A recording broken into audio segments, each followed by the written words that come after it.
The World Economic Forum, or WEF, is presented here not as a neutral discussion club, but as a group that shapes global events instead of simply reacting to them. Its founder, Klaus Schwab, was born in 1938 in Ravensburg, Germany, a place connected historically with Nazi crimes. His father's company, Escher Weiss Ravensburg, used slave labor during World War II and was even praised as a National Socialist model company. Later, Klaus Schwab himself joined the board of this company and became involved in South Africa's nuclear weapons program during the apartheid era. In 1971, he founded the World Economic Forum. Since then, the WEF has attracted billions of tax-free dollars from members around the world. Every year, world leaders, pharmaceutical giants, tech executives, bankers, and celebrities gather at Davos, Switzerland, to talk about the future of the world. Schwab often repeats the idea that the future is built by us, meaning the powerful elites at the top. For the speaker, this language echoes the Bible's warnings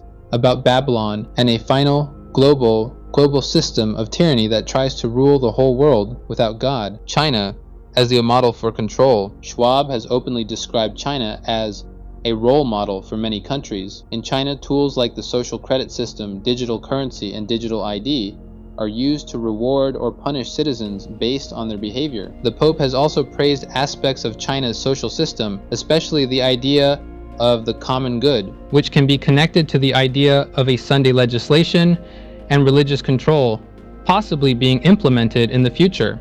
Altogether, China is painted as a picture of financial and social slavery, a system that global elites hope to replicate in different forms around the world. The Great Reset and the Vision for 2030. Both Klaus Schwab and the Pope are portrayed as promoting a future world in which ordinary people own nothing and have no privacy, yet are expected to be happy under that system. In this projected future, individuals no longer own cars, homes, appliances, or even clothes. Everything is rented, tracked, or shared. At the center of this vision is technology, artificial intelligence, the metaverse, synthetic biology, and advanced space and digital systems, that whoever controls these technologies will effectively master the world. This is linked directly to end-time prophecy and expectations of a global power that controls buying, selling, and daily life. WEF, BlackRock, and control of the financial system. BlackRock, the largest asset manager in the world, is described as tightly connected to the World Economic Forum. Larry Fink, BlackRock's CEO, is identified as the current chairman of the WEF, symbolizing a merger of financial and political influence at the highest level. BlackRock and the WEF together are said to hold a monopoly over global resources and investments. They manage trillions of dollars and own large shares in countless major companies. President Trump is considering appointing a BlackRock leader to head the Federal Reserve, the institution that controls America's money system. This is framed as a step toward a mark of the beast financial structure that can enslave those who depend on it. BlackRock's growing monopoly. BlackRock's power is described in stark terms. By the late 2020s, it is projected to manage around $20 trillion in assets when combined with allied influence. It is said to own or control major stakes in almost every key corporation on Earth. It also works closely with central banks and has even helped design some of the Federal Reserve's computer systems. Employees from BlackRock have moved into top positions across several U.S. administrations,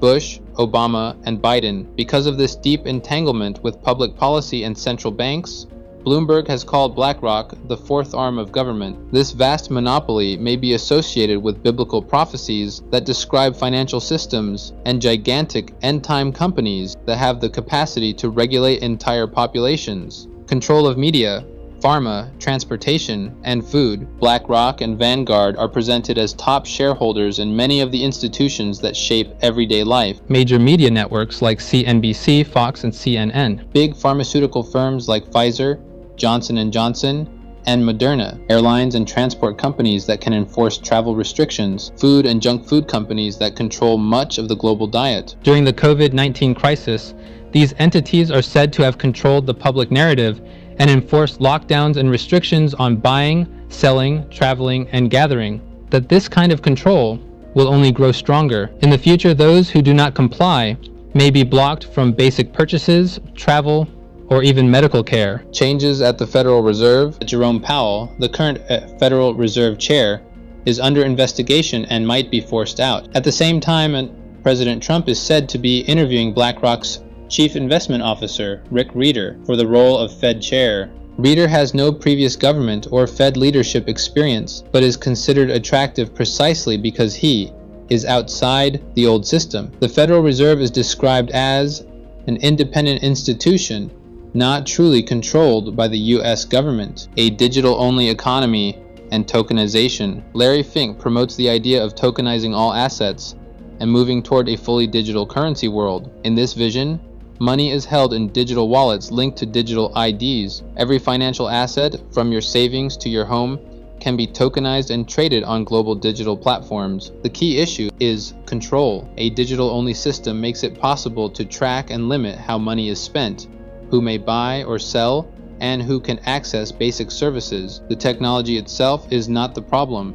It's the power to turn access on or off. In that sense, digital currency becomes a tool to reward compliance and punish resistance. A test case for a digital nation. Larry Fink and BlackRock advocate for a digital constitution of human rights to accompany this new money system. Rights will be redefined and potentially restricted, and personal freedom could be reduced to what the system allows. Behavioral control and forced compliance. Larry Fink has spoken openly about using this new system to force people to change their behaviors. That freedom of choice will be replaced by managed behavior. Force is always the last tool of false religion and oppressive states. This push for behavioral control is connected with end-time prophecy, a final system that combines political power, economic power, and religious pressure. The summary also claims that BlackRock's reach extends into political movements, including the MAGA movement, and that there are direct channels between these financial giants and President Trump. BlackRock, State Street, and Vanguard are said to collectively own about 89% of S&P 500 companies, a rapidly increasing share of single-family homes in the United States, projected to reach 60% by 2030, large amounts of farmland and urban property. If this trend continues, many people will move from being homeowners to being permanent renters. This shift transforms citizens into subjects, living at the mercy of corporate landlords. This is tied to ideas like 15-minute cities, where people live densely in tightly monitored zones. As a countermeasure, moving to rural areas and adopting country living is presented as a way to delay or reduce the impact of control. Censorship and the silencing of dissent. Recent communication disruptions, such as outages affecting major phone or email providers, are seen as early rehearsals. In this view, such events test how easy it would be to isolate people, cut communication, and then move in with stricter control once the population is confused and disconnected. As we look at the rise of the World Economic Forum, the reach of BlackRock, and the steady march toward a digital-only economy, one thing becomes clear: these are not random trends. They are the deliberate choices of men and institutions who believe they have the right to design the future for everyone else. Their vision touches money, media, medicine, housing,